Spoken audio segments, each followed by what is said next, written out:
وإن أوهن البيوت لبيت العنكبوت لو كانوا يعلمون. The weakest of homes is the home of the spider, if only they knew.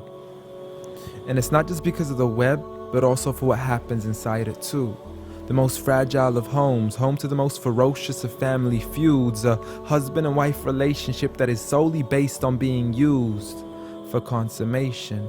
See, as soon as they finish mating, the wife would then consume the body of her own husband. It's disgusting, and so can the children be too. See, as soon as they mature, they would chew upon their own mother as a source of food. It's sinister, it's crude, I don't want to imagine it, but it's true.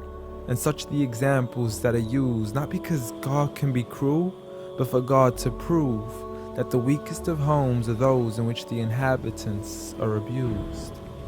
See, marriages are meant to bring happiness, and the home is a refuge of tranquility and comfort to all those who walk through. And if you ever do happen to fall into disputes, you must learn to understand that the marriage isn't always about you. Rather, it's learning to live together as one, although we are still living together as two.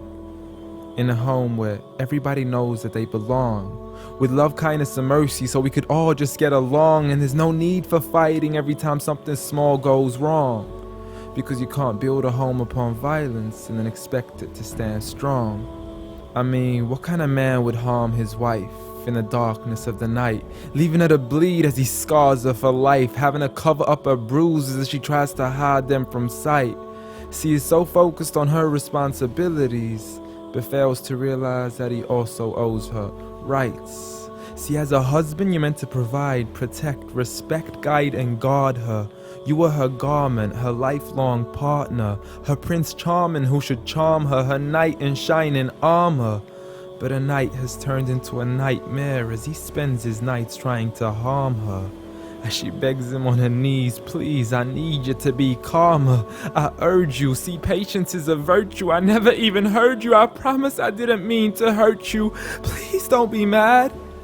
And please don't let the kids see, cause it's not right for a dad. It's sickening, it's sad that such scenes are happening in reality within the homes of so many broken families. It's a calamity that we forgot what the meaning of marriage is. Did you forget that the best of you in character is he who is best to his wife? The best of advice from the one who never harmed a servant, child, or wife in his whole entire life. Muhammad sallallahu alayhi wasallam. He was the best of examples in how to treat a woman right. See, if his wife had cooked something he had liked, he would eat it, and if he didn't, he would leave it without expressing an ounce of dislike. He would even refuse an invitation to food until his wife had also received an invite, and he would help around the house too, just to make her workload light. He was the pinnacle of being polite. And he taught us that the strongest of men is not he who knows how to fight, but rather he who restrains his anger right at the moment of strife. So have patience, brother. I mean, you wouldn't allow it for your own mother, daughter, or sister. You wouldn't bear to watch another man punch and kick her, so the next time you even think to cause her trauma and hit her, you need to understand that she too is another man's mother, daughter, or sister.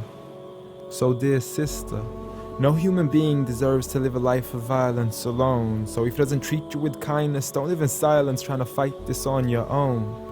Rather seek help from God first, and don't be afraid to then pick up the phone and let your people know that you are no longer willing to live in the weakest of homes. Violence against women? Islam says no.